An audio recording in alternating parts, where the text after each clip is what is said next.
Ya, selamat malam Bapak, Ibu, dan teman-teman semuanya yang sudah bergabung baik di dalam Zoom IAB maupun di channel YouTube Grace Sabandar Network.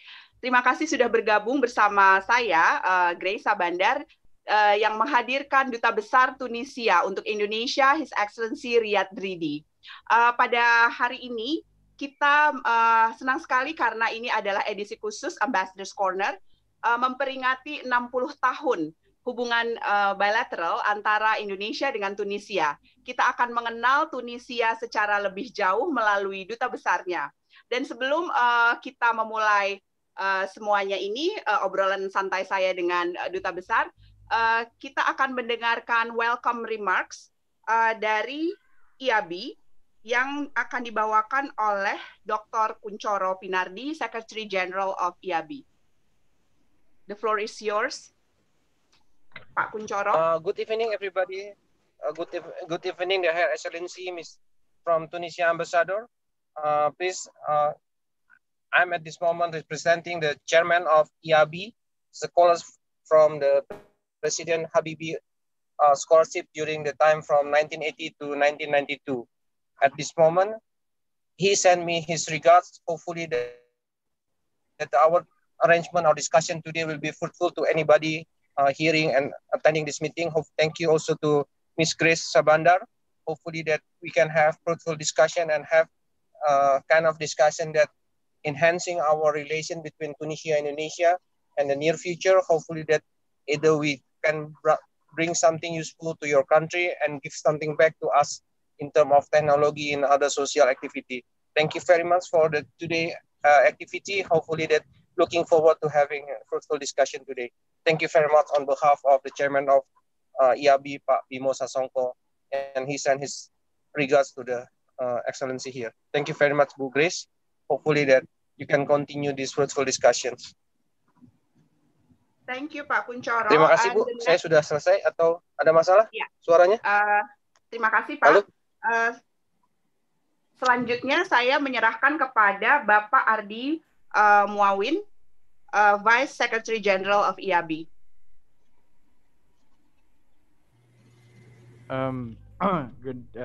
Good evening, all. Assalamualaikum warahmatullahi wabarakatuh. His Excellency, call it Riadh Dridi, Ambassador of the Tunisia. First of all, I would like to thank you taking the time. I know you're probably quite busy as well during this COVID time. But as my fellow Dr. Prinari just said earlier, that we're kind of honored to have you on this webinar, speaking in front of us here. IAB, as you probably know, we are part of the recipient of scholarship from the late President Habibie, one of our leaders, especially as a political leader, as president, and also intellectual leader. We are keen to learn about Tunisia and how we actually can work together and bridge a good relationship. Bu Grace was saying that we have been in relationship for about 60 years. As hopefully there'll be more years to come. And I personally would like to see things more with Tunisia. Maybe you guys can attract more, whether it's we do investment there or we do travel through tourism there, because I'm quite sure that there are plenty to see and plenty to invest and work with Tunisia. I myself is in oil and gas industry, and I used to live in Middle East in Abu Dhabi. Unfortunately, I didn't have a chance to travel to your area, which I heard people are nice. The country is awesome, beautiful. The weather is also perfect, Mediterranean weather. It's just maybe one day we'll have the chance to visit Tunisia. But again, this is a great opportunity for us to learn straight from the ambassador. Maybe at the end, some of my folks, some of my colleagues will ask you some questions to bring more discussion to this great time of this webinar. So without further ado, um, I give it back to Ibu Grace. But again, appreciate your time, and floor is yours. Thank you. Terima kasih, Pak Ardi. Okay, good evening, Excellency. Grace. Thank you very, very much, Grace, for this opportunity, and hello to everyone here. And I'm really very happy, to see these, Indonesian experts and Indonesian high-ranking officials in their interested about Tunisia, and actually. Yeah. I hope this discussion will be fruitful to everyone here. Also, I would like to thank EIB for this opportunity and for this discussion. I hope it will be useful. And like you said, you are here to see how we can do together to develop and expand our relations in terms of investment, tourism, a lot of opportunities. And during this discussion, we will have the occasion to discuss about it, and maybe we will work together after, to concretize some actions, Yeah. help to develop these relations and these opportunities. Okay. Thank you, Excellency. Before we are going to talk about our topic, usually we want also to know about the ambassador. So can you please tell us about yourself? Are you a career diplomat, or you started your career somewhere else outside foreign affairs? Yes, actually, I'm a career diplomat. I started my service at the Foreign Affairs Ministry 25 years ago. I started from the beginning, as a first secretary. I started at the ministry, in the America desk, and then I went abroad to for my first posting in Washington D.C. It was an important experience for me, and then back to the ministry, and then to London. So I am a career diplomat. I'm actually by studied. I studied law at the University of Tunis, and after that I passed the exam of the Diplomatic Institute, as like all Tunisian diplomats now, and then I started my career at the diplomatic school and the ministry. So I'm a career diplomat. Okay. Especially, when you are a career diplomat, you will feel the countries, where you live. Actually, I think non-career diplomat is, maybe it will be like a new experience for him. Yeah. But career diplomat is, you live in one country and then leave, and then this is our life. Okay. Before Indonesia, what countries have you been posted as diplomats? I was posted in Washington D.C. 2001 to 2005. It was a very, very interesting and very, good occasion for me as a junior diplomat to serve in capital, the most important capital of the world. So right, you are lucky. Very, very lucky to start my career, as a diplomat in Washington D.C. and again, to serve in my second posting in London. So it's very again another lucky moment. I'm lucky to serve in Asia, in Indonesia. I'm very lucky to serve here.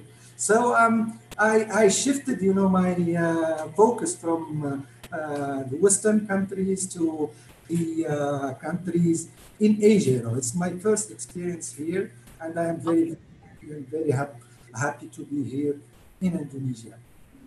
Okay, When you came for the first time to Jakarta, to Indonesia, did you experience culture shock, or did you see something that is unusual, perhaps? No, no. Actually, the problem is when I arrived to Indonesia, it's the jet lag. You know, there are 6 hours of time difference between the two countries. So I was very tired, with the flight. It was long. Mm. It's let's say it's 5 hours to Dubai and Yeah. 8.5 hours to Jakarta. So I was very tired. So it's, but I there is I didn't realize shock, when I am here because people are very nice, and so I integrated, I was integrated very easy, Okay. lot of common, things with Indonesia, you are not shocked, because you are in a Muslim country, you are in Yeah. open, which is like Tunisia, because Mhm. it's a modern country. People, are like in Western, Europe. Yeah. So I didn't feel that it's difference, I Okay. felt, the difference of time and the long distance. I was Okay. like afraid, I am so far from Tunisia. When I would try to call my mom in Tunisia, it's with the difference time, she is sleeping. So this is the only problem I realized. But now Yeah. they were acquainted with the situation and myself. Okay, then. Glad that you feel that there is no culture shock, and you feel that you are feel like home in Jakarta, I hope. Ya, and teman-teman, saya bertemu dengan duta besar Tunisia. I first met you in Bali, right? Yes. During Bali Democracy Forum, if I'm not mistaken. Yeah, so I was introduced to Ambassador Dridi at that time by Ambassador of Iraq.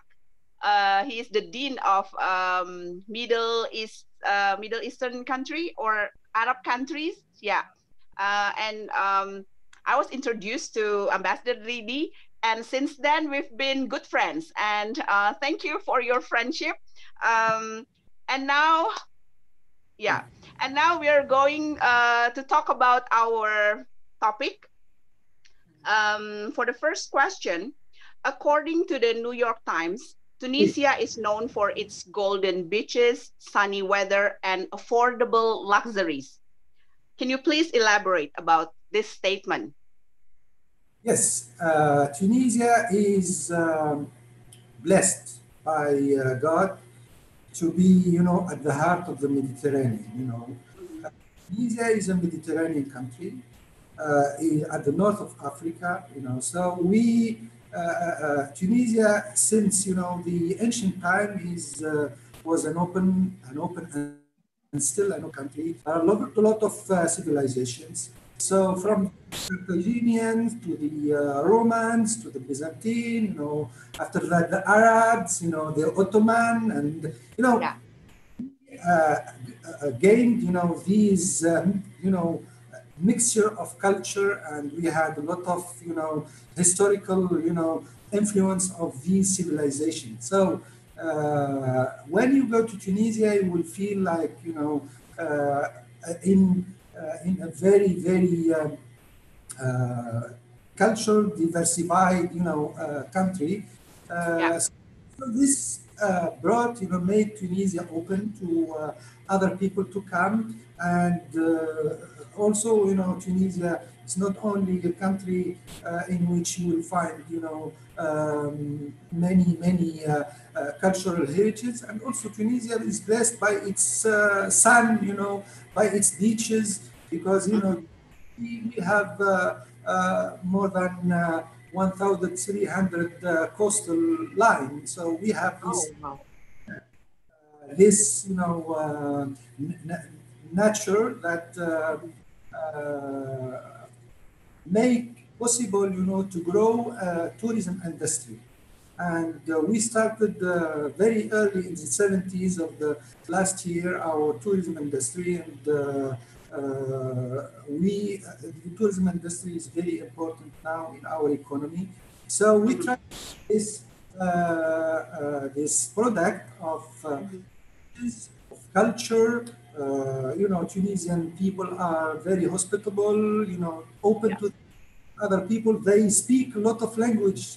If even though they didn't learn, you know, if you go to these people who are in the handicraft sector and you know tourists, they are surprised that people speak a lot of language, even though you know they didn't study it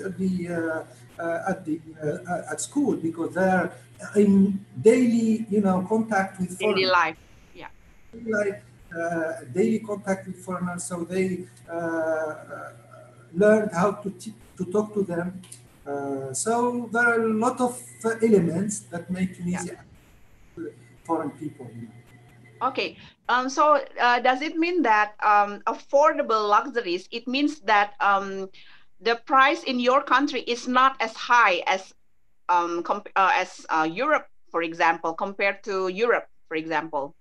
Yes, absolutely. Yes, our tourism. Tunisia. Standard of living is not very much high, so we have this luxury tourism, but you know the prices are still very good compared to Okay. Okay. Okay. Now for the next question, the interesting fact about Tunisia. It is a country with a long and rich history, and it hosts the most impressive Roman ruins outside Italia. What's so special about it? Yes, let me tell you, because there are a lot of historical sites about you. I will just tell you about some of the important, historical sites. Tunisia is the country of Carthage. Carthage is an empire. And Carthage had,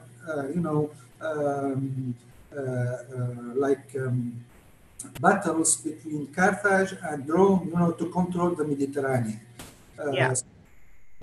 Carthage is still now, if you go to Tunisia, Carthage is in Tunis, in the capital. You will find historical sites which show the rich history of the country. Okay.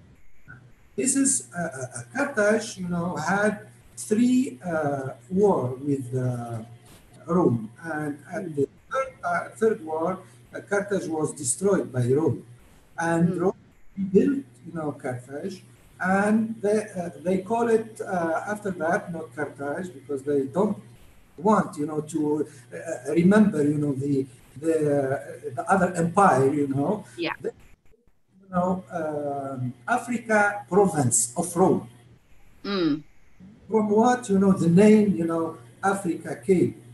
Africa first, the name of Tunisia. So, Okay.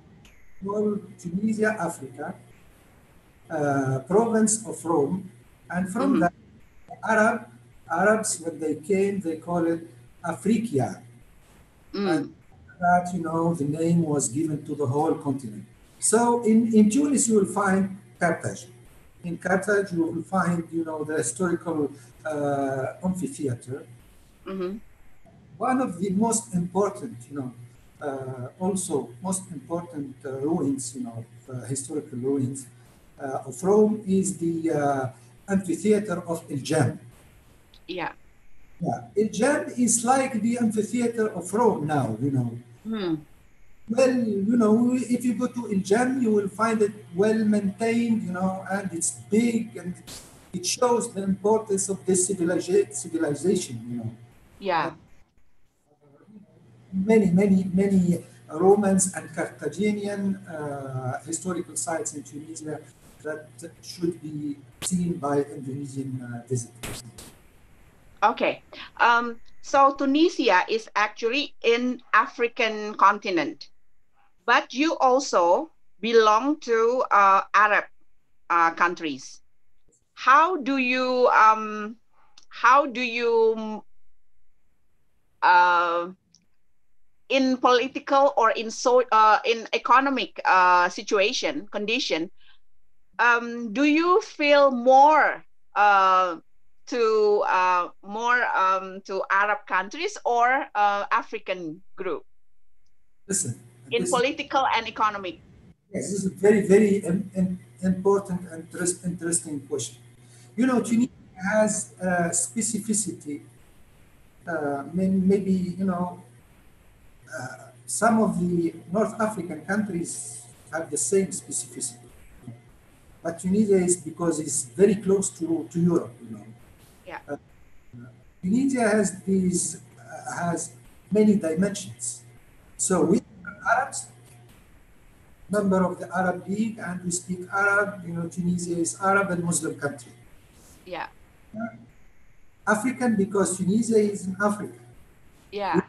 Mediterranean because you know Tunisia is in the Mediterranean. So all of these aspects, and we are Muslim because we belong to the Muslim world. So this is kind of something which is a sign of richness to Tunisia. You know, Yeah. we feel that we belong to Africa. We are member of the African Union, and we have all these agreements, and we belong to Africa. We represent Africa, and Mm-hmm. we are Arab. We belong to Africa, the Arab League. So these what makes Tunisia, you know, very important in this region, you know, because we can Okay.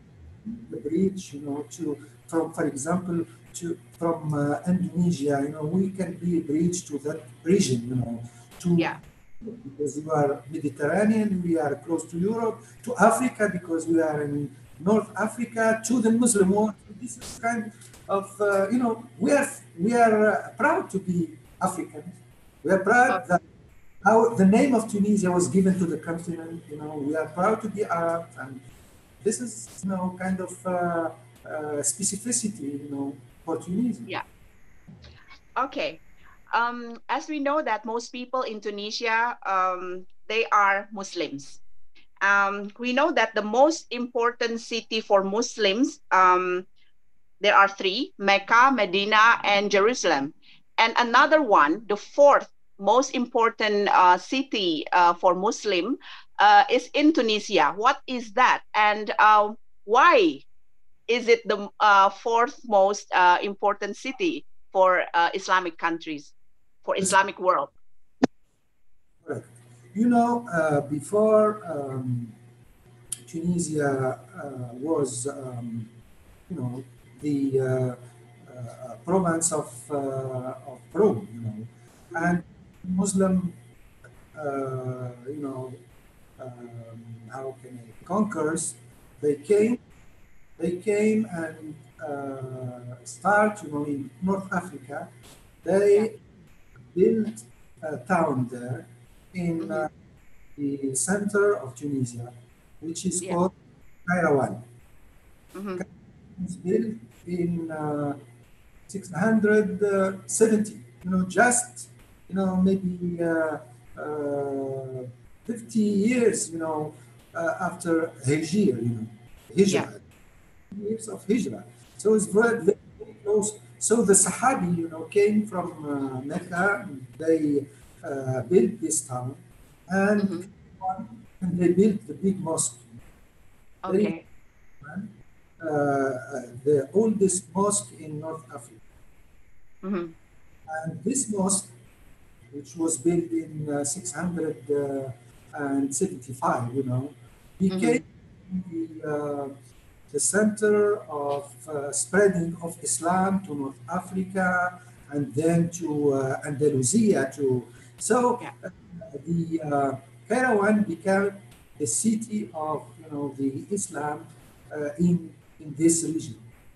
Mm-hmm. And Kairouan, you know, this Islam was spread to North Africa and Africa, sub-Saharan Africa.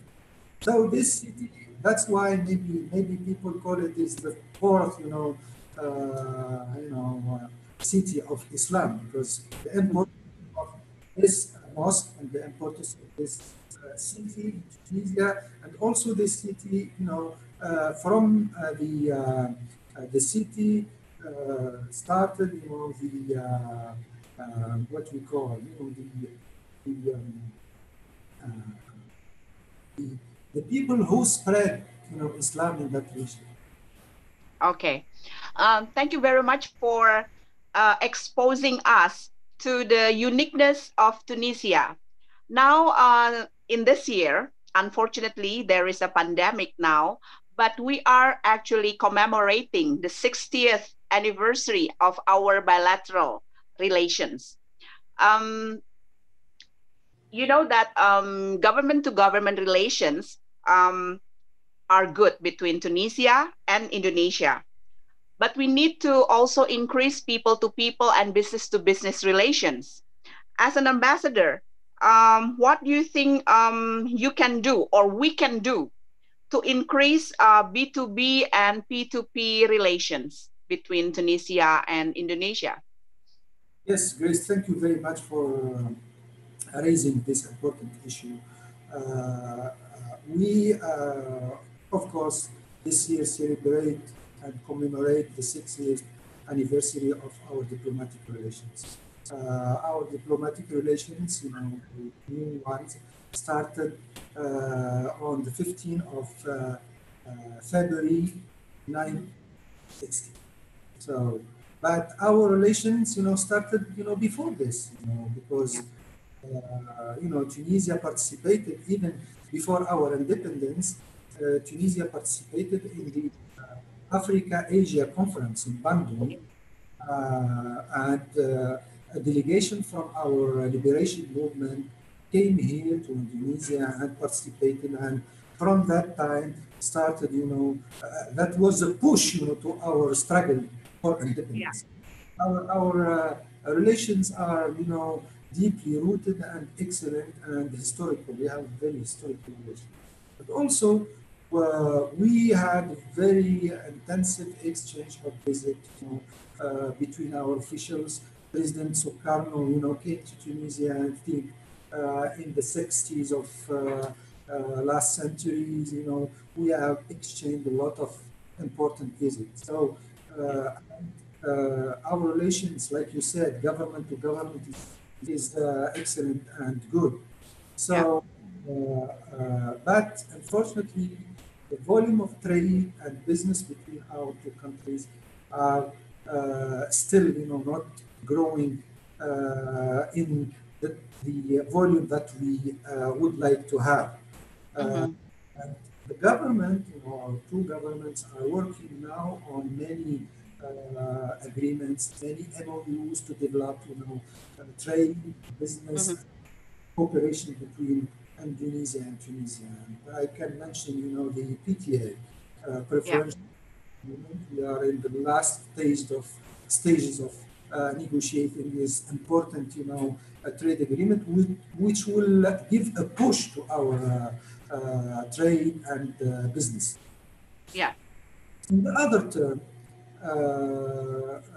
we had, from time to time, business delegations from Tunisia to Indonesia, or from Indonesian business delegations to Tunisia. We started, to discuss ways and business deals, but it's still, not in our expectation,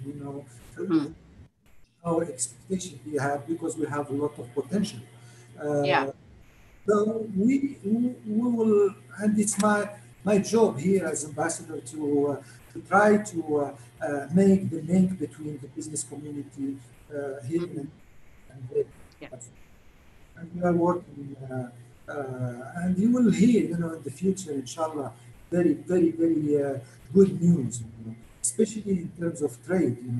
We are working to introduce some important Tunisian products to Indonesia, especially, Tunisia is the second exporter of olive oil in the world after the European Union. But unfortunately, I don't find Tunisian olive oil here in the stores. So we are working Oh, with these products, and inshallah soon we'll have Tunisian olive oil. This is for you. It's the first announce, this in this forum. So it will be a very good news in the near future that you will find Tunisian olive oil in olive the oil. because we have our brand, the Tunisian date. Yeah.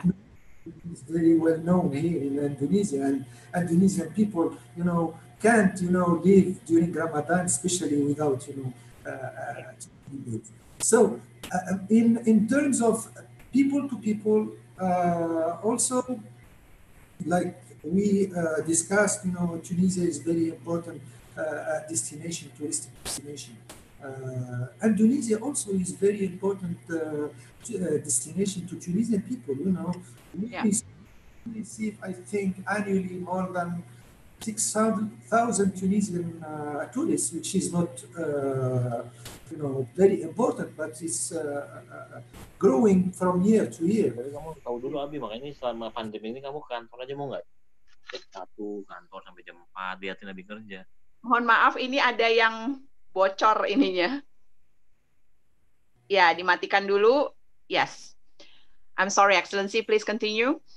Problem. So we are working to develop, this kind of exchange between people. So Indonesian people will know about Tunisian culture, and Tunisian people will enjoy, Bali especially, because, in Tunisia, when we speak about Indonesia, people think about Bali, but there are a lot of other, very, very beautiful and interesting destinations, Jakarta. Yeah.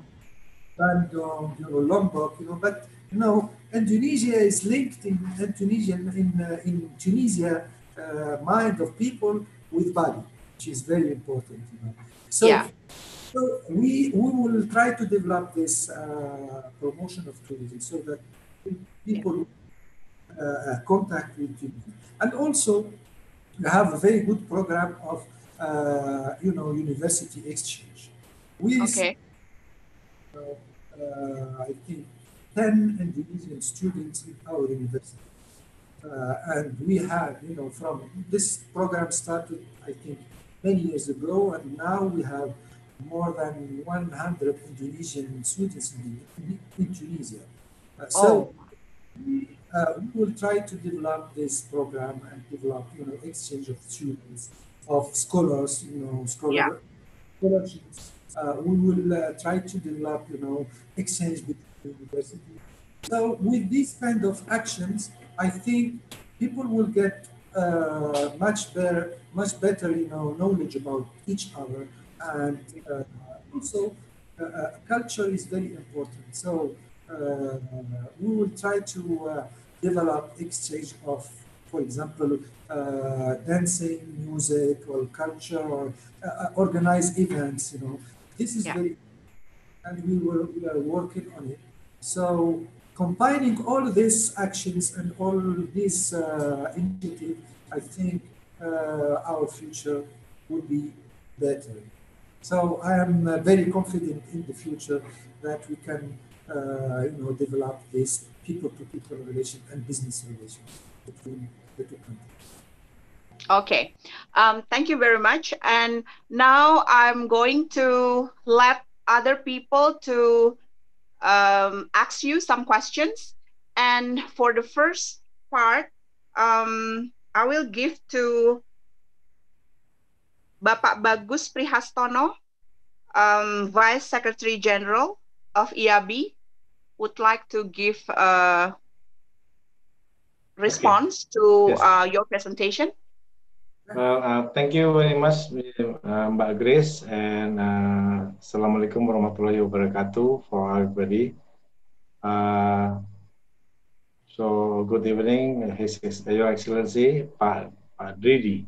Yeah, Pak Dridi. Please introduce. My name is Bagus Prihastono.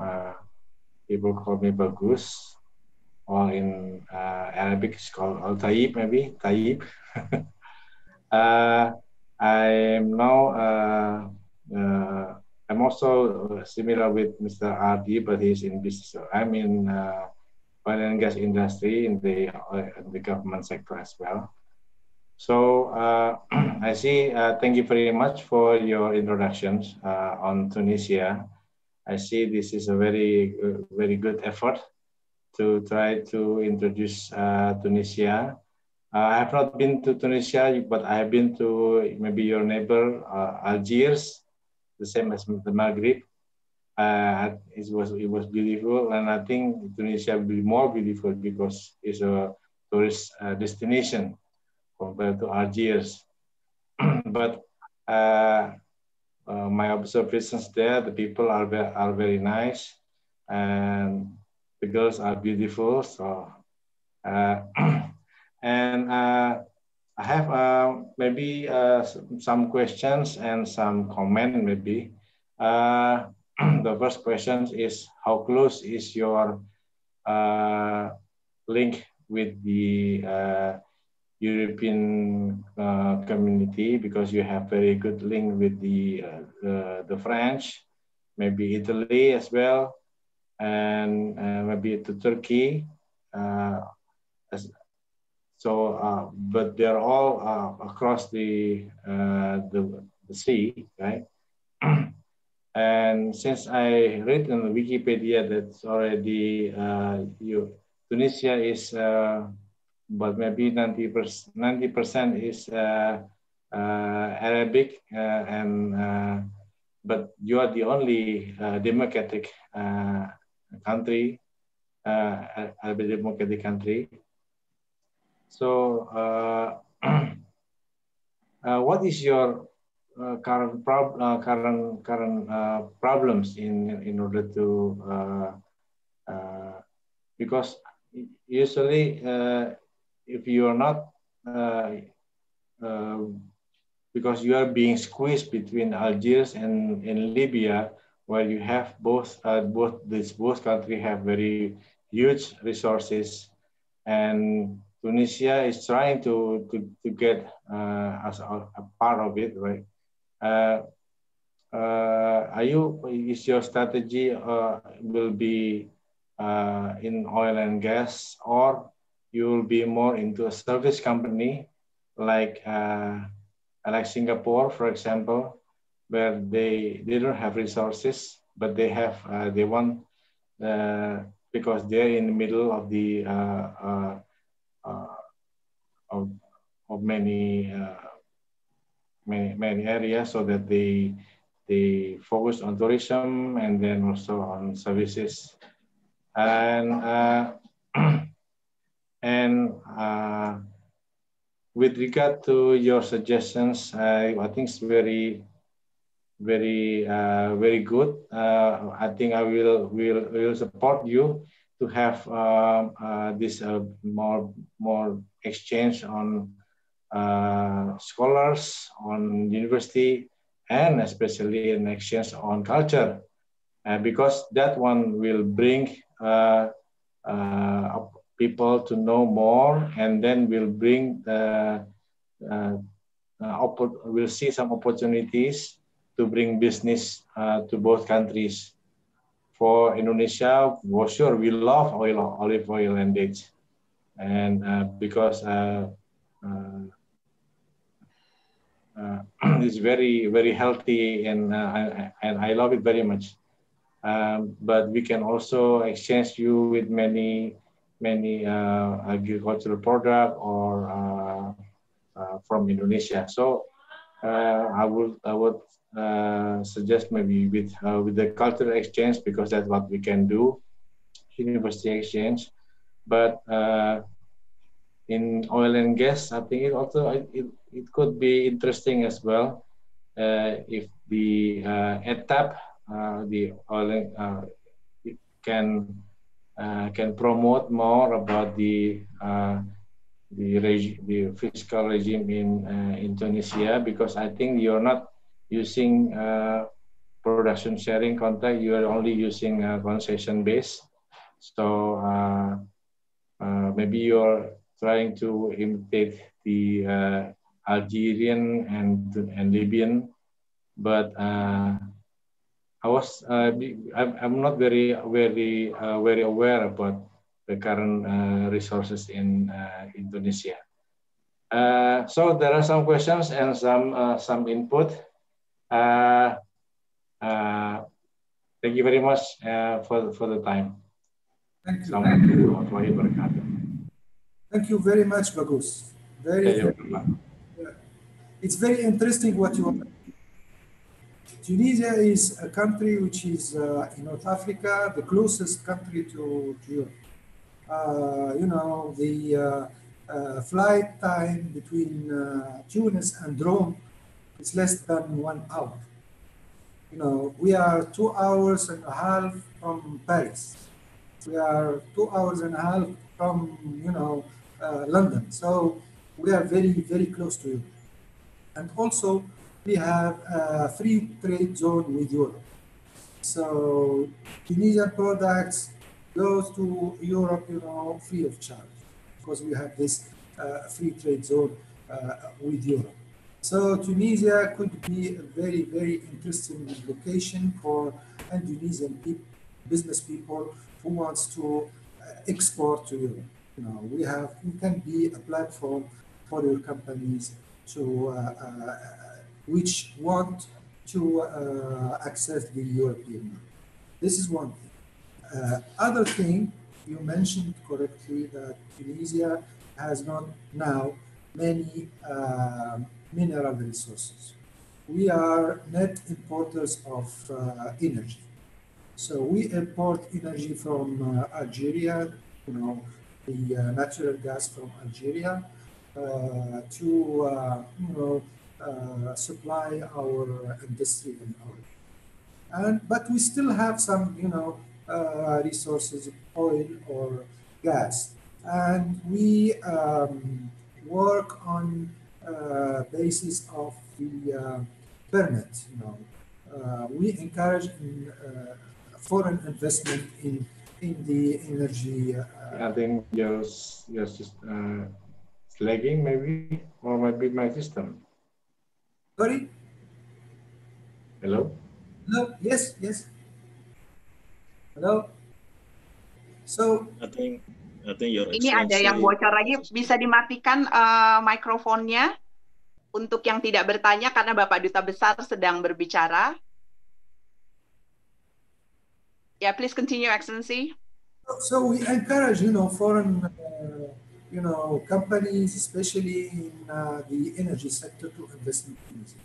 And now we are developing the renewable energy, you know, which is a very, very promising and important sector for the future. You know, Tunisia, we have more than 300 days of sun. And, you know, the majority of Tunisia is Sahara, you know. So we have this potential of solar energy. And also because we have, you know, we are by the sea, you know, we have this potential of, you know, wind energy. So there are a lot of, in terms of energy, there are a lot of opportunities in the oil or gas, you know, sector, and also we are encouraging, you know, renewable energy. And we, you know, Indonesian companies who want to invest in this sector are welcome, and I'll be very happy if you are interested to give you the more information about the, you know, the regulation in Tunisia and all the facilities for the people to invest.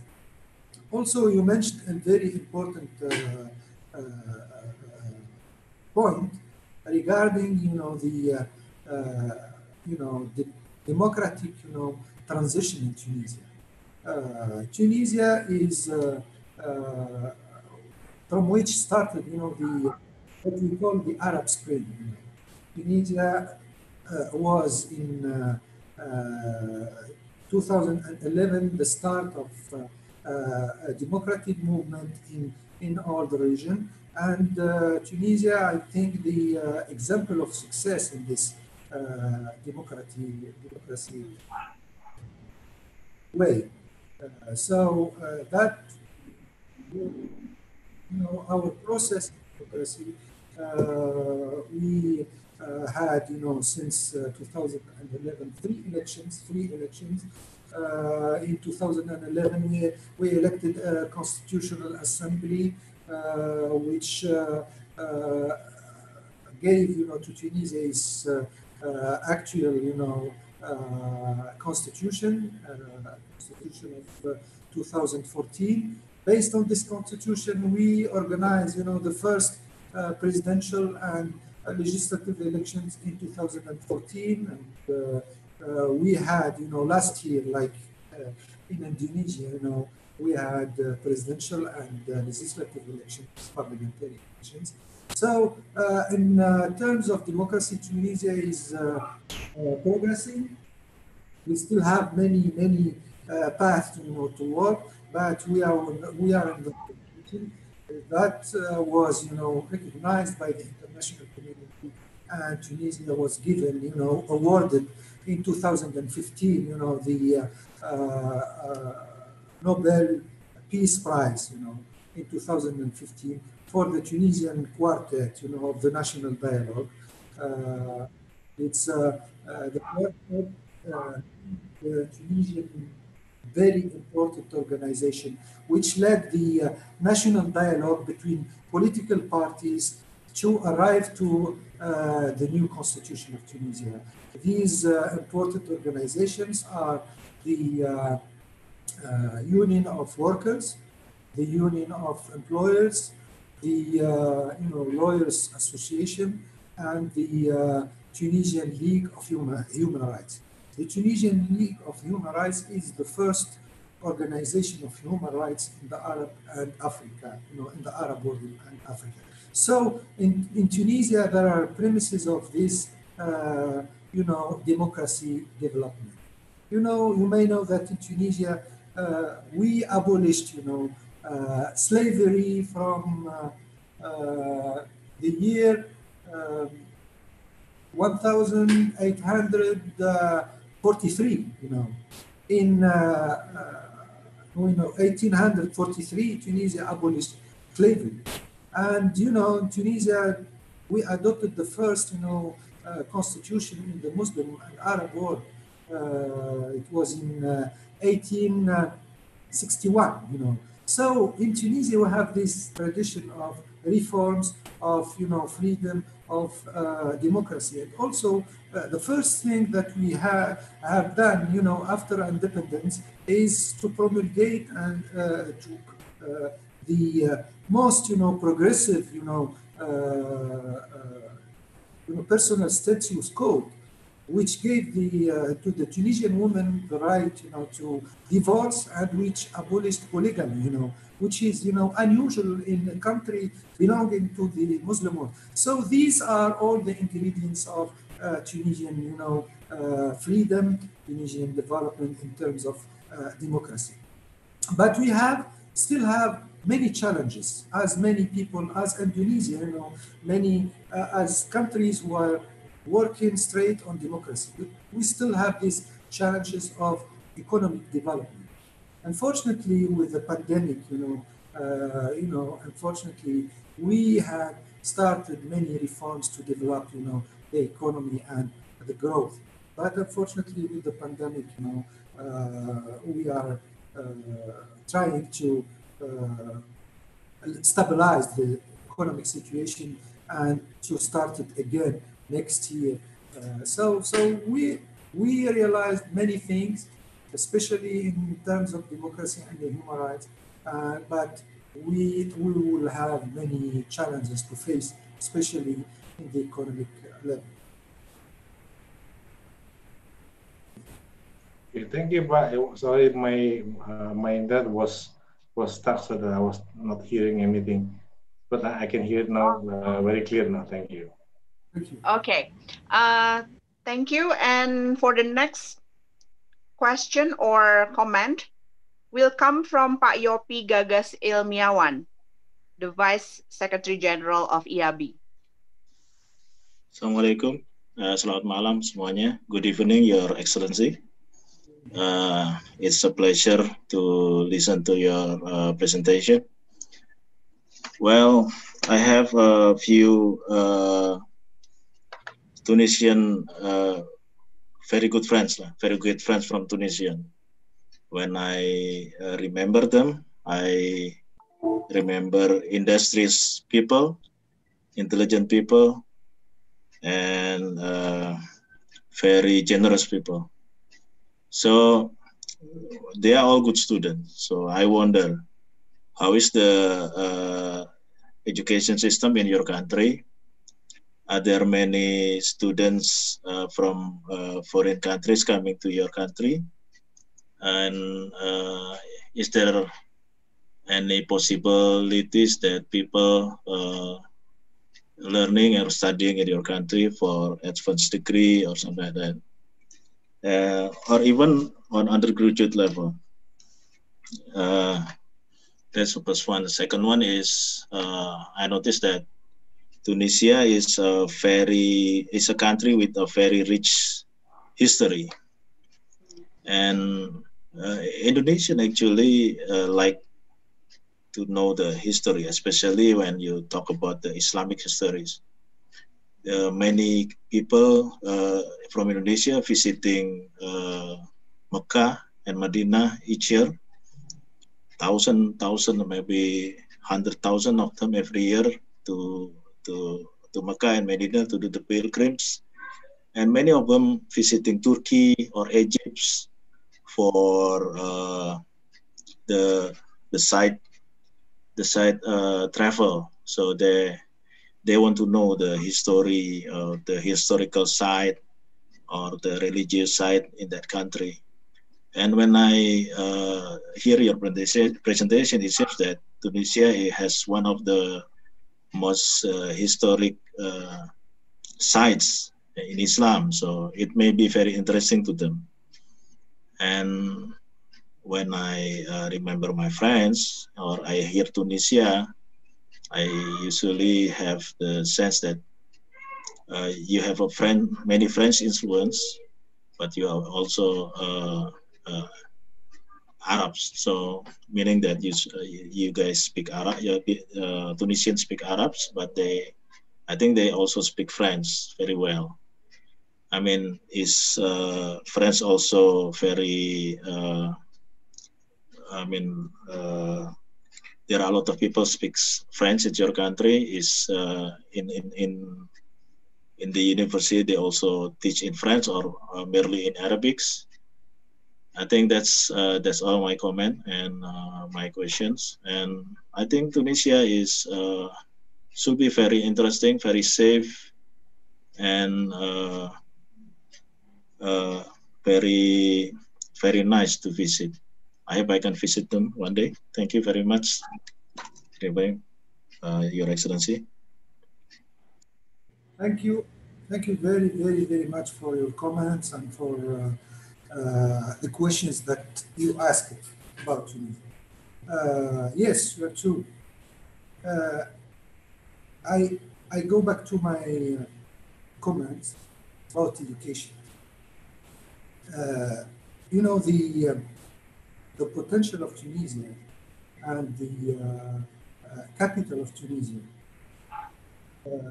is not in the soil, but it's in the mind. So, Tunisia, you know, at the early years of independence, allocated, you know, more than quarter of its budget education. So this is important in the capital, human capital. And we worked a lot to educate our people. You can find, you know, you said you met many Tunisian students. You will find them in very, very important companies or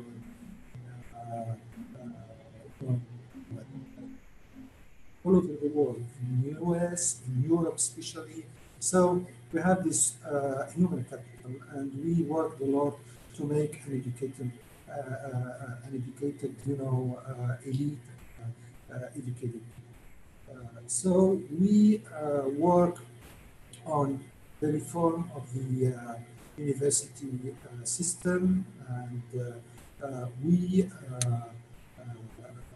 created many universities. So it's true, there are many foreign students in Tunisia, especially, from Africa.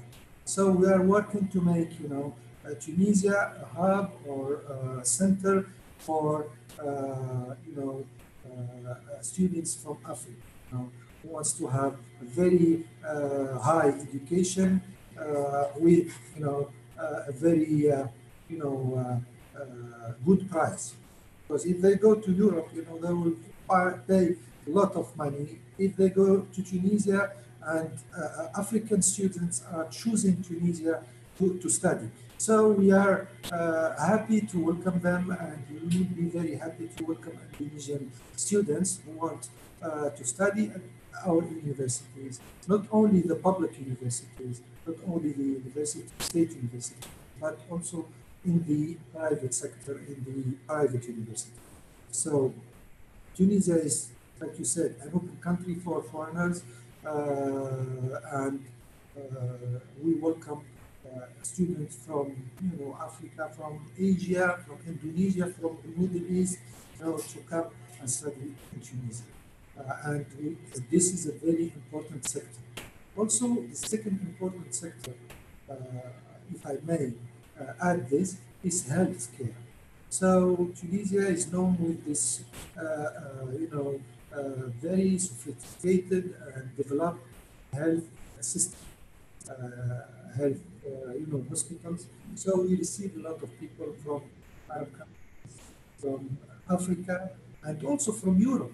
They come to Tunisia for surgery, for medical treatment. That's very important. Also, you mentioned that we speak foreign languages. Yes, our mother language is Arabic. Tunisian speaks Arabic,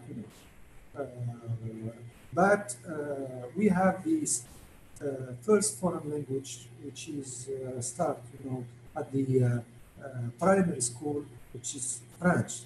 So, the majority of Tunisian people speak French and English also, because we have English language primary school. So, and we are encouraging other languages. In Tunisia, we don't only teach, French and English, but we teach German. We teach even Chinese. Why not? Indonesian Bahasa language in Tunisia in the future. So it's very important for a country like Tunisia, which is open for foreign investment, to give the higher level of education to each people, to each student, mainly foreign languages and high tech, science, engineers. Every year, Tunisian, engineers, Tunisian doctors who go to Europe, and find work there. So this kind of trust in our higher education, our University of Lindsay, which is a very kind of source of pride for Tunisia. So yes, I totally agree with you. There are a lot of opportunities, and you are welcome, to come to Tunisia, and I will be very happy to let you know, about the good, places where to go. So please do it, and since you have many friends in Tunisia, you add to them myself as a new friend, from Tunisia. Okay. Thank you very much. Thank you very much, Your Excellency. Yeah. The next comment or question will come from Pak Yulianto Nasruddin, also Vice Secretary General of IAB.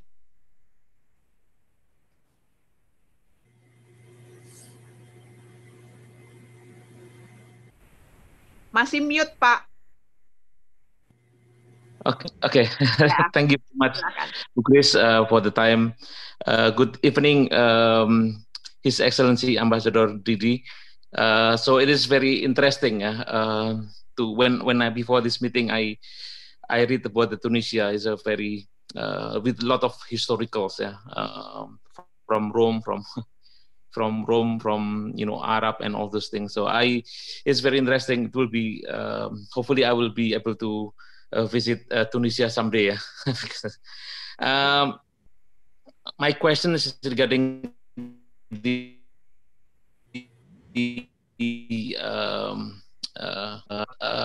what has just happening now in the world, basically, is the COVID-19.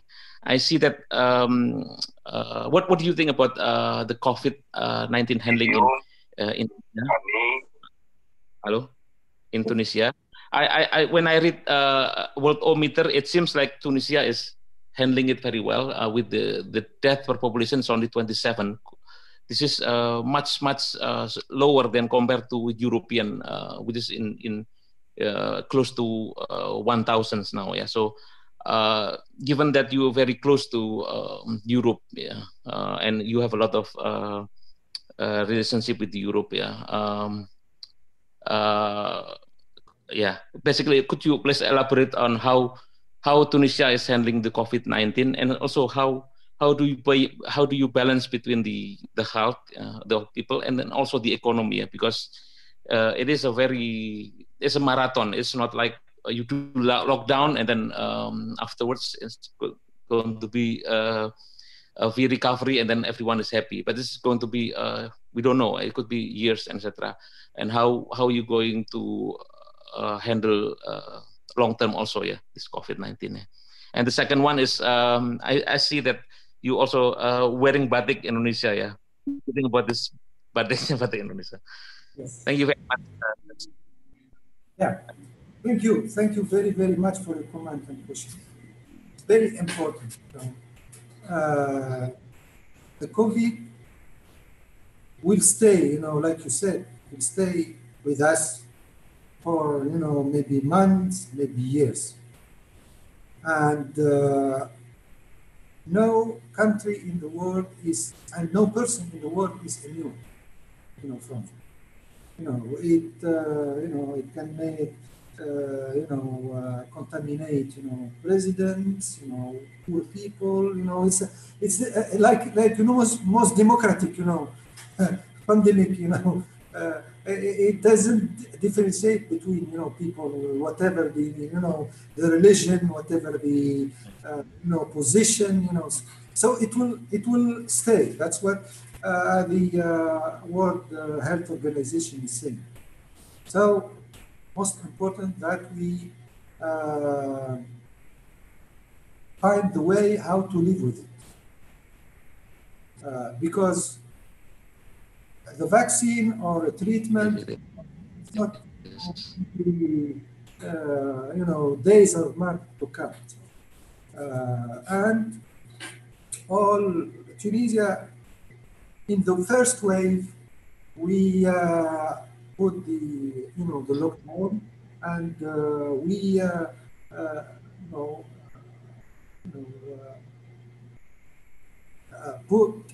put an end to the spread of the COVID-19, and hopefully we stayed for almost 2 months with 0 cases.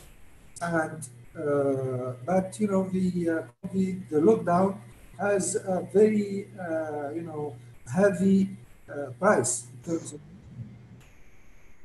So it's very important to put the balance between how to protect people from this pandemic, also how to preserve the economy, how to preserve companies, because it will have a very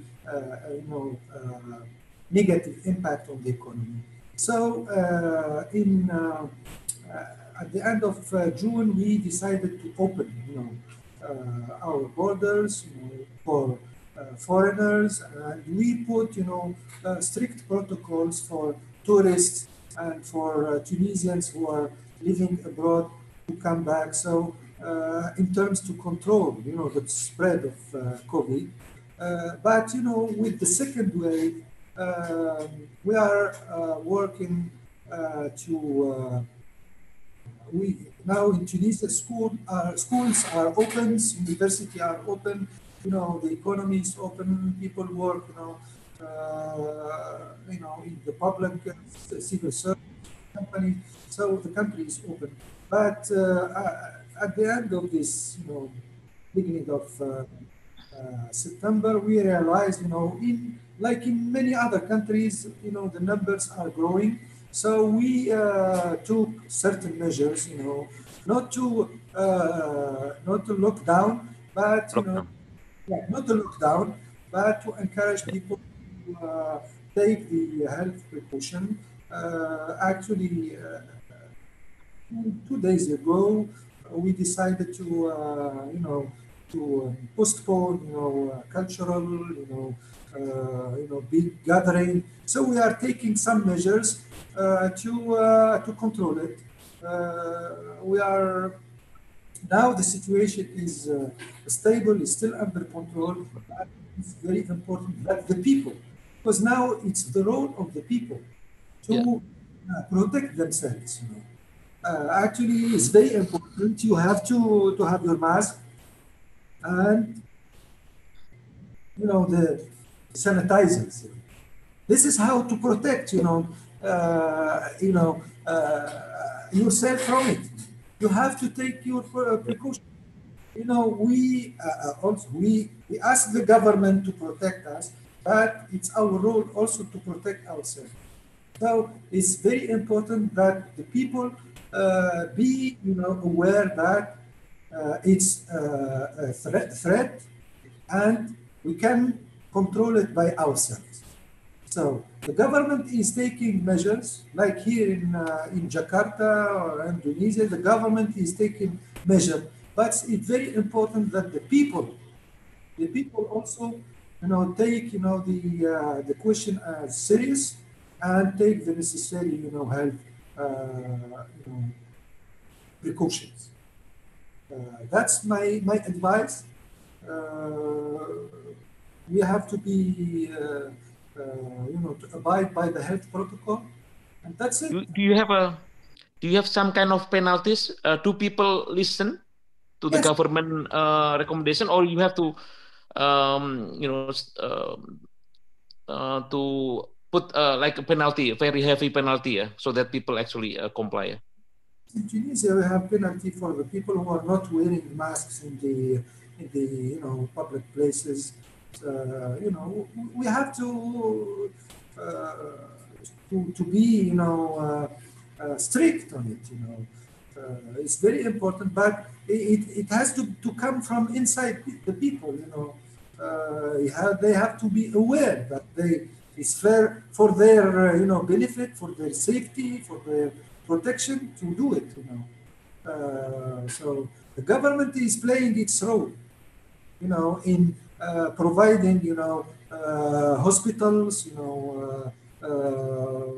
all medicines and all health facilities, but people have to take their role, to protect other people from being contaminated. Yeah. Thank you very much. The next will be Pak Jarod Suroso, Supervisory Board Member of IABI.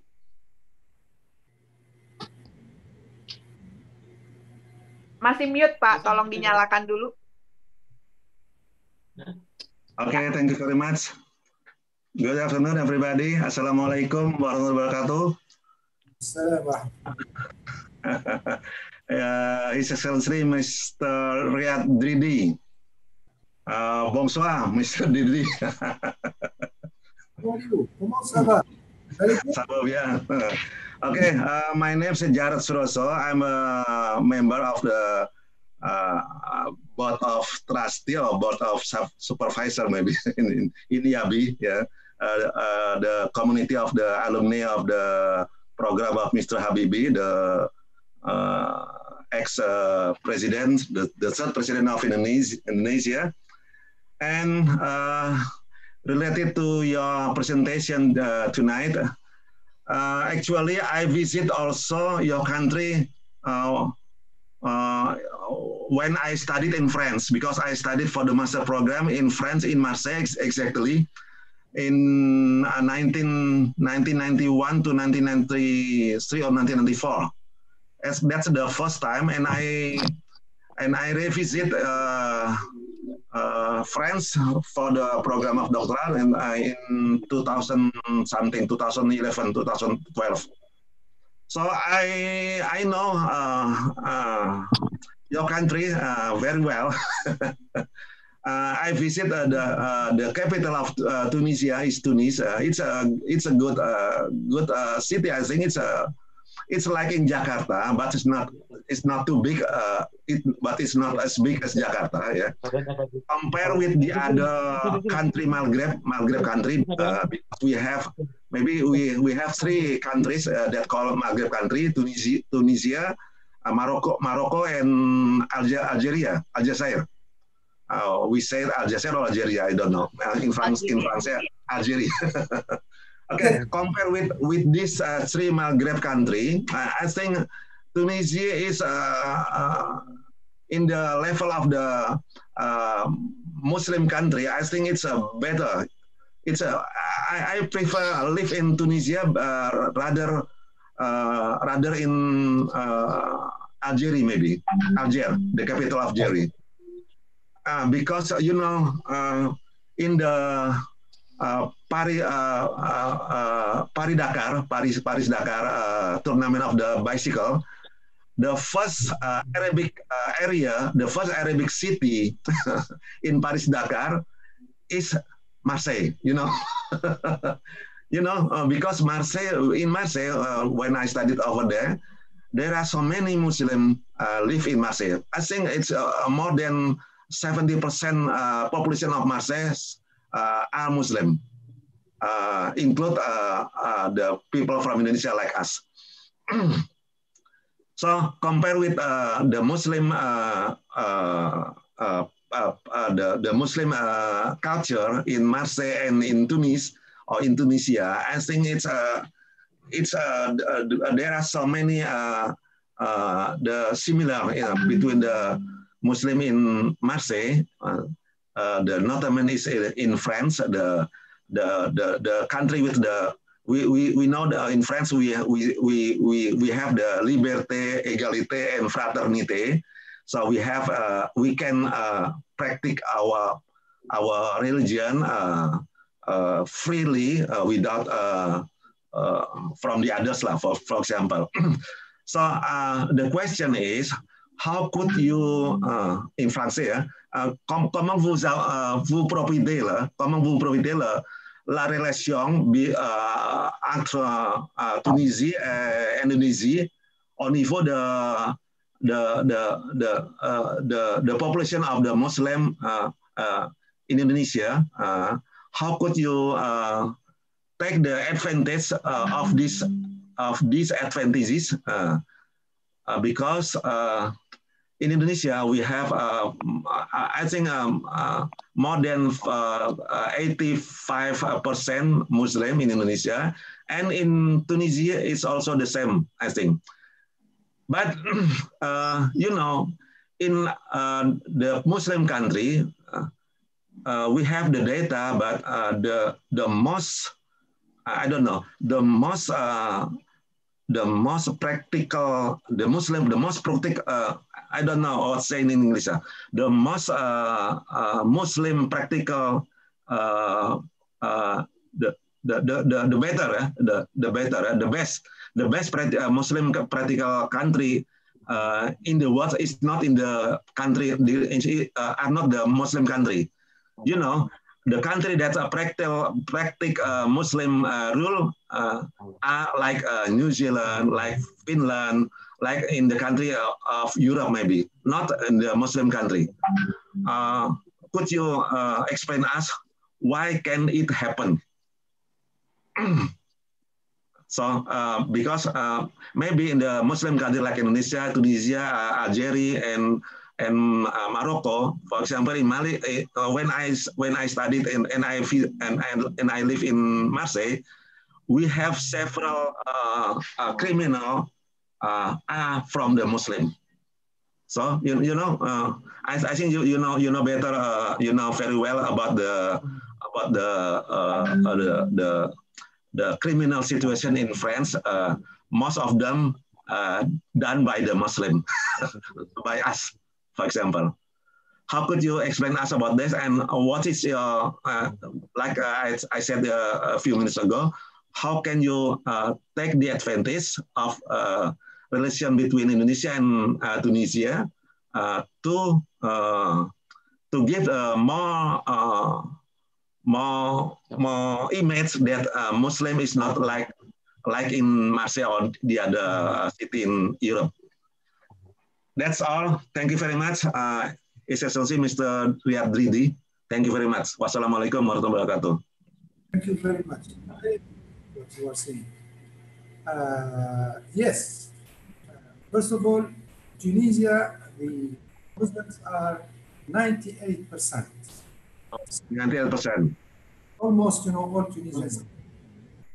And in Tunisia, we have Tunisia Maliki, doctrine like him in Indonesia. And there is, we share the same values in our two countries. Same values of moderate Islam, of openness, acceptance, of tolerance, accepting other, religion, other, people. Because, for example, we have in our constitution, a very important article, saying that people are free, and they have the freedom of conscience, which is very, very important. So you are free, you have the freedom of religion, or to have other. So we, our countries both share the Islam. You said that in Marseille and in France there are a lot of Muslims. From other countries like Tunisia, Algeria, and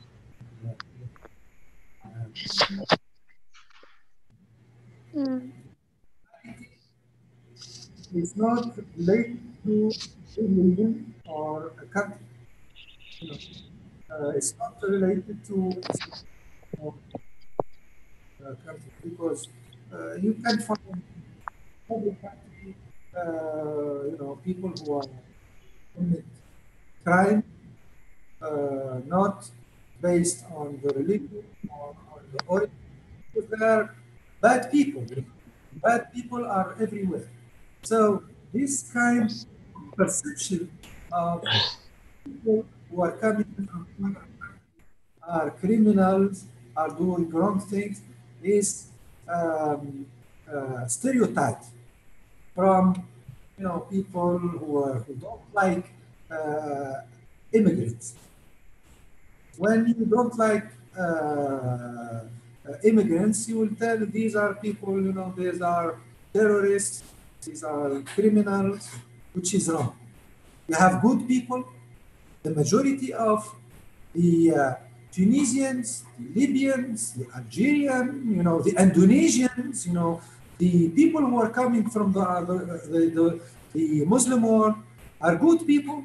We have many competence. We have many, doctors. We have many engineers. We are contributing to the. These people are contributing to the wealth of France or Italy or whatever other country, and they are good citizens. So criminality is not linked to the origin of the people, So if we have this perception, these stereotypes, immigrants coming from abroad.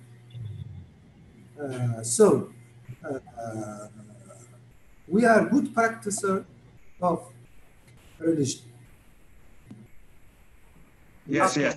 Even Indonesia is not Muslim country because we are based on the Pancasila. But the population of Indonesia, more than 80% are Muslim. But the practical, yes, according to the data, the the best practical in the Muslim regulation are not in the Muslim country like Indonesia. Yes, that's the problems. So the problem is not the religion, but how to practice the regulation of our religion. Yeah. Maybe I don't know. These are studies based on some, examples of people. It could be right, it could be no.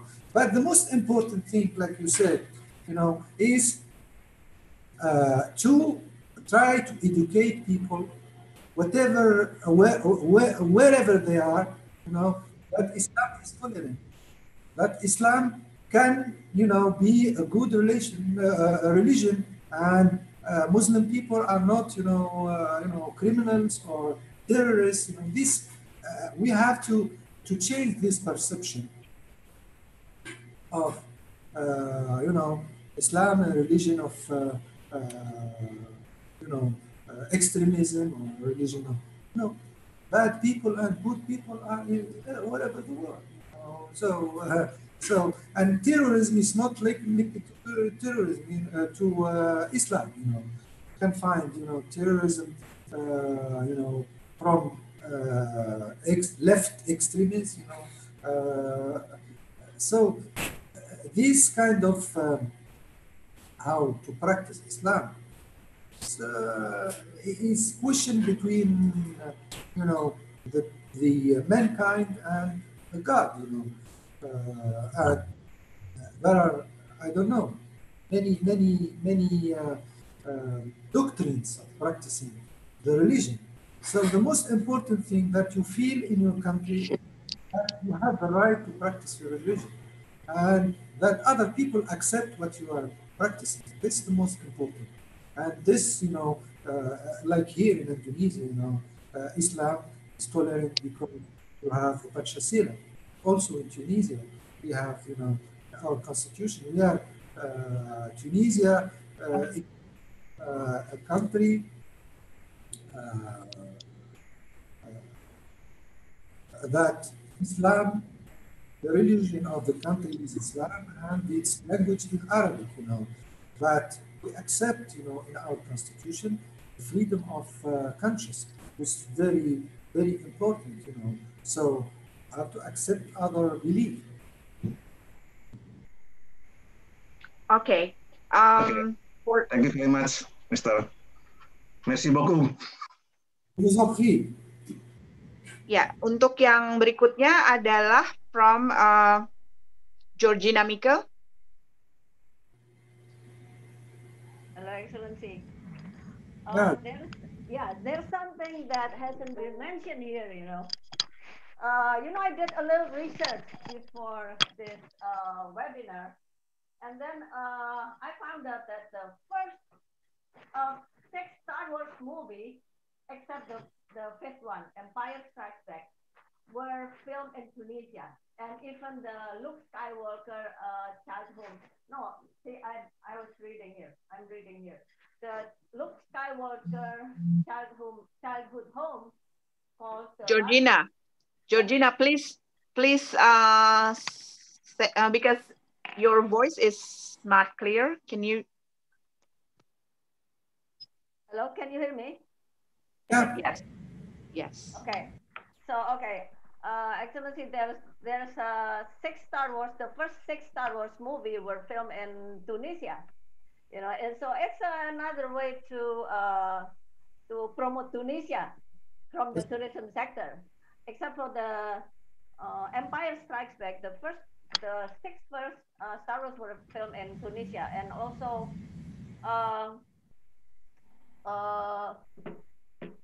Indiana Jones movie, Raiders of the Lost Ark, was also filmed in Tunisia. So I think that would be interesting to promote Tunisia from the film, movie set. Because, for example, I'm not really a big fan of Star Wars or Lord of the Rings, But when I visited New Zealand last March, I did visit Hobbiton, even though the guy told me this is that. I said, oh, which one is this? You know, because I could not remember, because yeah, I was a big fan. That's very interesting, you know. And maybe you could, I mean, Tunisia could also promote it from the Star Wars movie, because the location is very, very, very, very interesting. It's like in another planet, like the housing, the original housing. It's like in the Rocky Mountain, something inside the cave, something like that. It's like a very old housing area. Wow, it's just amazing. Just that's my opinion, and I especially read about it, you know. Yeah, I agree with you. So the movie industry is very, very important, and it could be for Tunisia to promote tourism. Actually, like you said, you know, Star Wars was filmed in the Sahara in Tunisia, in a town which was called Tatooine. And you find, you know, in the movie, you know, the planet Tatooine is from the Tunisian town, you know, in the south of Tunisia. And the site, you know, actually the site of Star Wars is a touristic destination, you know. You know, you have a lot of tourists. They go to the site where Star Wars was filmed. It's a very, very good destination. Also, like you said, many other movies, international movies, were shot in Tunisia, like Indiana Jones, like many other, like the English Patient. Yes, So, the English Patient. so it's a very, very good idea to develop this kind of tourism, and we are working on it. And we will be very happy if you know, Indonesian movie maker who wants to go and you know, make a movie in Tunisia, we will be very happy. So we will be open, and we would like people, other people, not only Americans or France or Italian, come to Tunisia to do, you know, programs. Actually, last year there was a program in I think the Channel 7, you know, Indonesian Channel 7. It's a program of Al Jazeera Islam. It's a lot of interviews, lot of visits to Tunisia, especially in Ramadan, how people live, and it was, you know, a very, very good success. So we encourage this kind of industry, you know, from all over the world, people who can come to Tunisia to make programs or to shoot, to film, you know, to film movies. Yeah, it's very, very, very good, you know, way how to promote tourism. Also, a lot of other products, you know, of tourism. Actually, if I go back to the tourism for the Muslim aspect of Tunisia, Muslim culture, your colleague just said it rightly that many Indonesian people who go to Hajj or Umrah, and then they go to Turkey, and then go to Egypt or Morocco, and they don't go to Tunisia. So we have here at the embassy, we have to work hard to convince people and you know, travel operators to put Tunisia on the program for a group who wants to go to Hajj and then go and, because there are a lot of important historical and Muslim civilizations, historical sites like Kairouan, like the Medina of Tunis, like is Zitouna Mosque, which is maybe the second oldest mosque in North Africa. So it's very important that we develop a way how to promote tourism and how to let Indonesian people know about the deep roots of Tunisia in its culture, Islamic and Mediterranean and open culture. So it's our part of job here at the embassy, and we will try to work with the people who are interested with the travel agencies to put Tunisia of these, travel agencies.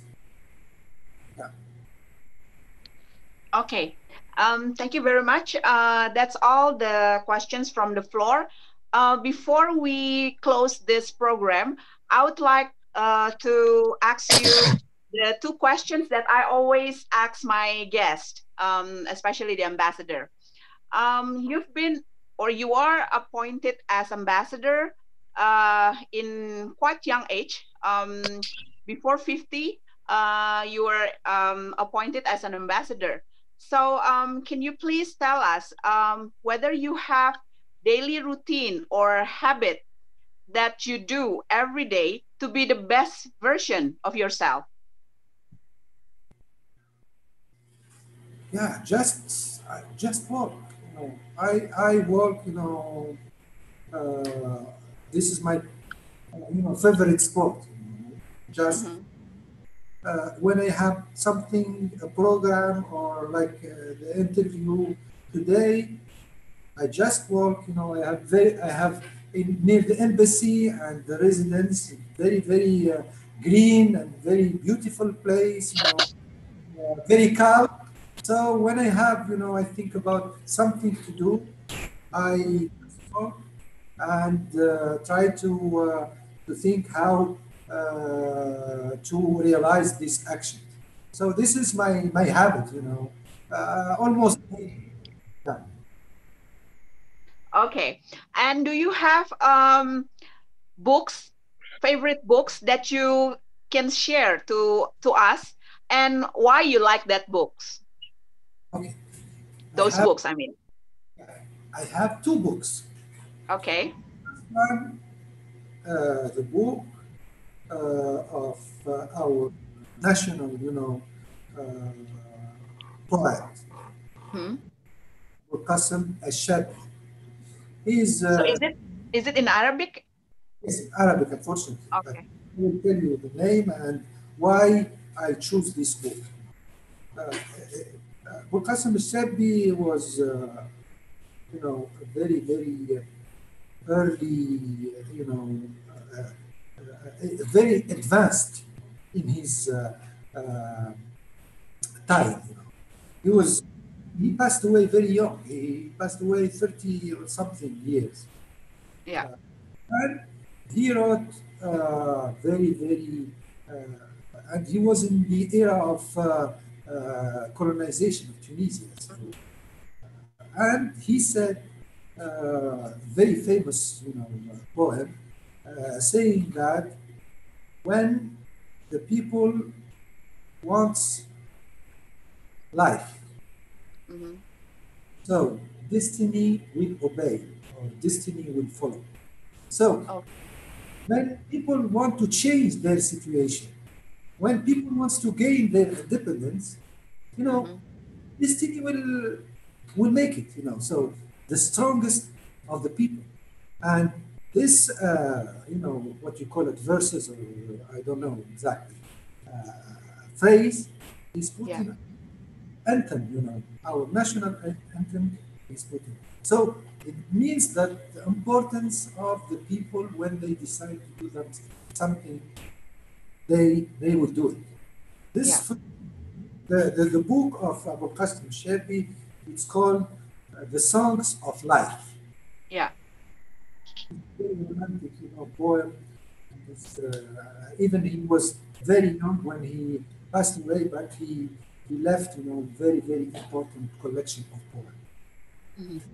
Our national poet. Second one, she's one of the, I think, 100 very important writers in the Arab world. Yeah. Is a Sudanese writer. Yeah. Taib Salah. Taib Salah wrote a book, which I like it, I read it and I read it again, which is the season of migration to the north. So it's a story of a Sudanese student who to London to study there, and the shock of civilization, and he succeeded there, and he's telling about this, someone from the south who went to the north, but not any northern country. It's the country which colonized his country. So it's very good. And Taib Salah is, my views, the most important Arab writer. Yeah. The two books that I prefer, but I'm reading the book. It's like kind of biography of our Tunisian leader of independence and first president, Habib Bourguiba. You know him, is an important leader in the Arab independence. This book is biography of Bourguiba, written by our late former president, Beji Qaid Sibsi, Okay.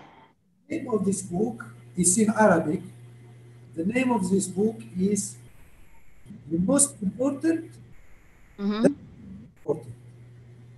This theory of Habib Bourguiba, you have to do the most important thing. Do other things. So, for example, in Tunisia, the struggle for independence for President Bourguiba is the most important thing is to gain independence, and then try to develop economy, try to develop education. So this is the let's say books that I read once a year. Yeah. Okay. Thank you very much. But I missed this comment from the audience, from Ibu Jenny, an Indonesian living in Sweden. I see, this is for you, Excellency. I see many martial arts practice in Tunisia. Will you plan to practice pencaksilat one day and bring it to Tunisia to add the culture in sports in Tunisia? Cheers from me, Indonesian in Sweden, Clarkston.com in Sweden. Thank you. And the bus also, Mr. Grace, Miss Grace, the bus from West Java. Yeah. I would be very happy to learn about this, martial arts, sports. I would be very happy if someone can teach me it, or I would be very happy. And okay. In Tunisia about it. Sports is very important. Also, very important sector in which we have.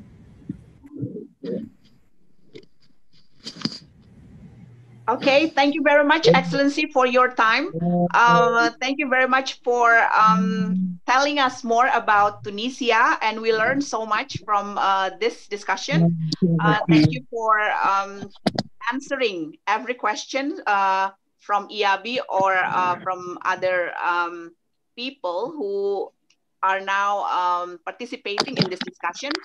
Thank you so much. And before we close this, we are going to have a closing prayer led by Dr. Salim Mustafa, Vice Secretary General of IAB. Bu Grace, ada closing dulu, Pak Oni. Oh, okay, because di sini saya nggak dikasih tahu, katanya ini Pak, apa namanya, nggak ada. Okay, yes, silakan. Sorry, Excellency, there is a misunderstanding here. There will be a closing remarks from Pak Oni. Yes, Pak Oni, the floor is yours. Thank you. Bismillahirrahmanirrahim. Assalamualaikum warahmatullahi wabarakatuh. Good evening and thank you, His Excellency Riadh Dridi, that you are here during this discussion, and thank you, Bu Grace, to give the opportunity to participate in this discussion. I follow your discussion, and it really remind me what happened maybe 20 years ago. So I was a student in Europe, like most of my friend here.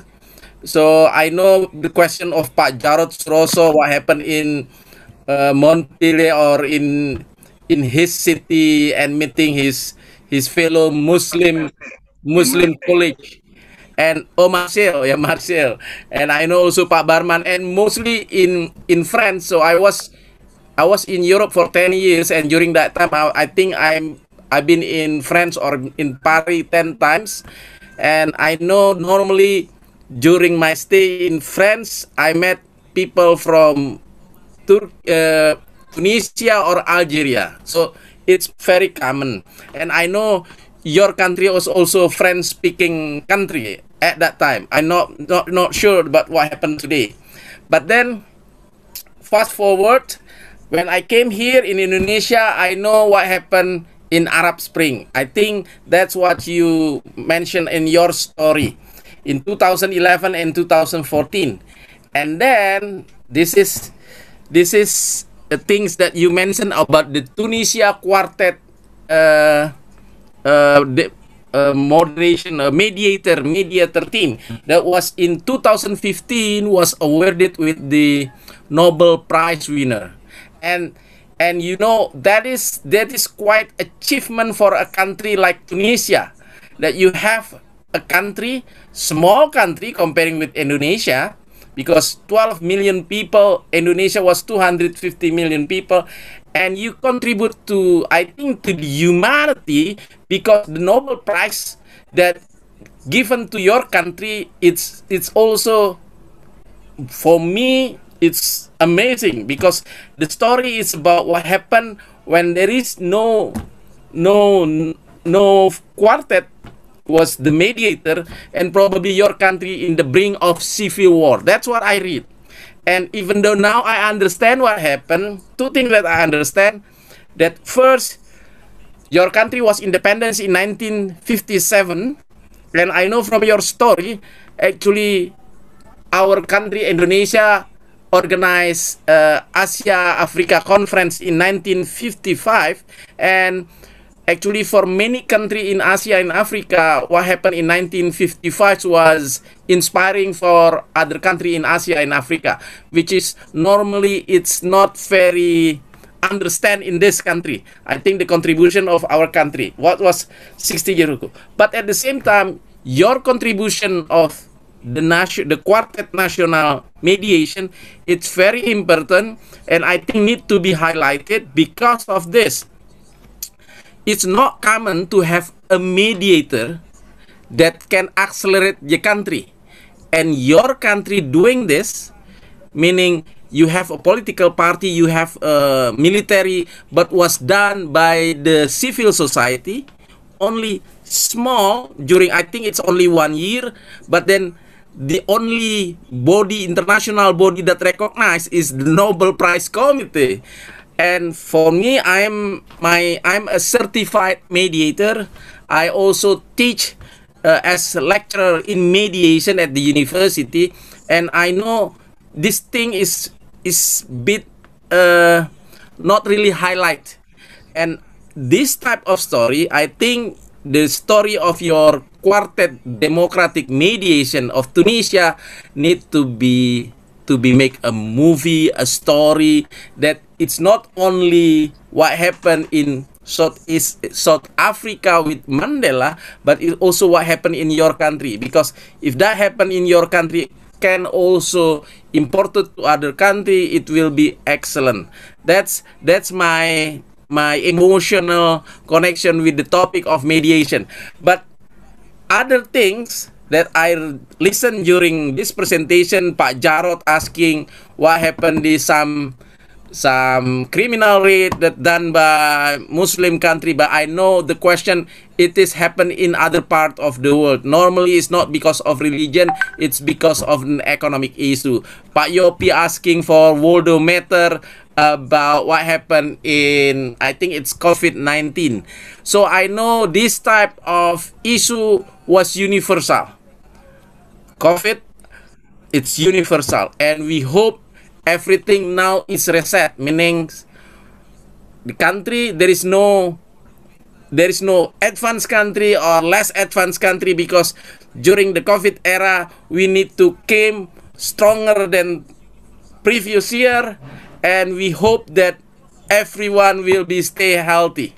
And I think, thank you Pak His Excellency Riadh Dridi, thank you Bu Grace Sabandar, and thank you for all participants in Zoom, for IAB and friends. Thank you very much.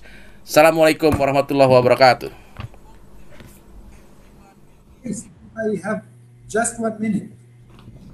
But, our brother said right now, for COVID is universal, and no one country by itself can fight. The voice is not clear, Mister. That there will be a combined effort with the international community to fight this pandemic. And it's very important that all people, all countries work together to fight it. And this is the message of our president is the United Nations, and also the message of His Excellency President Joko Widodo in his address to the United Nations Assembly. And there is one thing I want to add about this. Tunisia has presented to the UN Security Council a project of a resolution which was adopted by unanimously by the UN Security Council, the resolution 2532. It was adopted on July 1st, and it was a resolution presented by Tunisia and France. Cessation of conflict during the pandemic of COVID-19. Now, all the people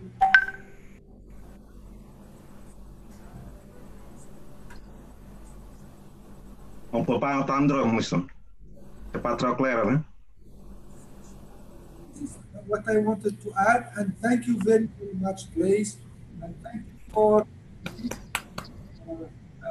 who stayed with us hours discussion.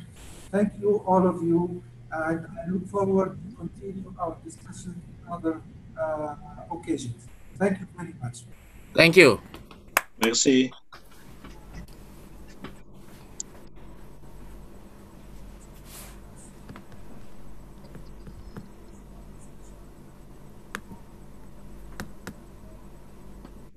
Si mute Ibu Grace. Ibu Grace atau Pak Salim? Ibu Grace masih mute, Grace. I'm sorry. Thank you very much. And now we come to the closing prayer led by Dr. Salim Mustafa. Yeah, thank you. Thank you very much, Ibu Grace. In honor of the Honorable Tunisian Ambassador, Mr. Sayyid Riadh Dridi, so please allow me to read prayers in English. Assalamualaikum warahmatullahi wabarakatuh. First of all, let us send Surat Al-Fatihah to our grandfather, Eyang, Professor Dr. B.J. Habibie, the father of National Technology Information, and Ibu Ainun Habibie, and to our parents who have passed away, because without the struggle of our parents, we would not be able to be here we are today. إلى حضرة النبي المصطفى محمد صلى الله عليه وسلم وخصوصا Profesor Dr. B.J. Habibie dan Ibu Ainun Habibie وخصوصا آباءنا وأمهاتنا وأجدادنا الفاتحة.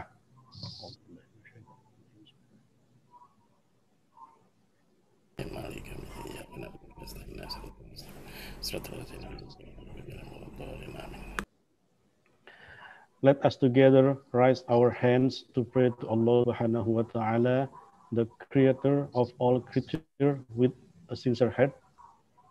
Oh Allah merciful, we ask to get rid of the disasters that befell us, including the COVID-19, which we Indonesian and Tunisian people are currently facing. Get rid of the health, economic, and human impact of this disaster. Oh Allah, there is no convenience except what you make easy, and you make sadness difficulty. If you want, it will be easy. Oh Allah, all forgiving, forgive our mistakes, give help to our leaders and this nation. Give us strength, ability, and strong determination to remain intact in one unity, in peace, peace in togetherness to build our nation. O Allah, our Lord, do not punish us if we forget or we are guilty. O our Lord, do not burden us heavy burdens as you carried on those before us. O Allah, do not bear to us what we cannot bear. Please forgive us and have mercy on us. You are our helper, so help us from the people who have turned away from you. O Allah, O God, the most wise, give us and all our leaders wisdom in building our nation. Give us and our leaders the policies in carrying out the building of our nations. O Allah, O God, the most just, give strength to us and our leaders to consistently defend justice in our country. Give us the strength to commit to fighting for justice in our country. Oh Allah, please always strengthen the relationship between Indonesia and Tunisia. Hopefully, the relationship between the two countries can provide benefits and blessing to the world. Oh Allah, oh God all-hearing, please grant our prayers. Ya Mujib as-sa'ilin. Allahumma inna nas'aluka salamatan fid din wa afiyatan fil jasad wa ziyadatan fil ilmi wa barakatan fil rizq wa taubatan qabla al-maut wa rahmatan 'inda al-maut wa maghfiratan ba'da al-maut. Allahumma hawwin 'alaina fi sakaratil maut wan najata minan nar wal 'afwa 'inda al-hisab. Rabbana atina fid dunya hasanah wa fil akhirati hasanah wa qina 'adzabannar. Walhamdulillahi rabbil alamin. Wassalamualaikum warahmatullahi wabarakatuh. Thank you Ibu very Grace, much. Yeah. Ibu Grace, di waktu sedikit ini ada sedikit bahasa Arab. Okay. Please, Your Excellence, I will speak little Arabic. Akhiran ashkuru kathiran li fadilati as-sayyid Riadh Dridi alladhi qad ataha lana hadhihi al-fursata fi hadhihi al-laylah. Innahu lamin dawa'a sururi an nataqayaka wa hawaraka fi hadzal masa'. Na'malu fil mustaqbalil qaribi an natamakkana min ziyarati Tunis. Thank you. Thank you very much, Mr. Ambassador, for your time to come to this Ambassador's Corner.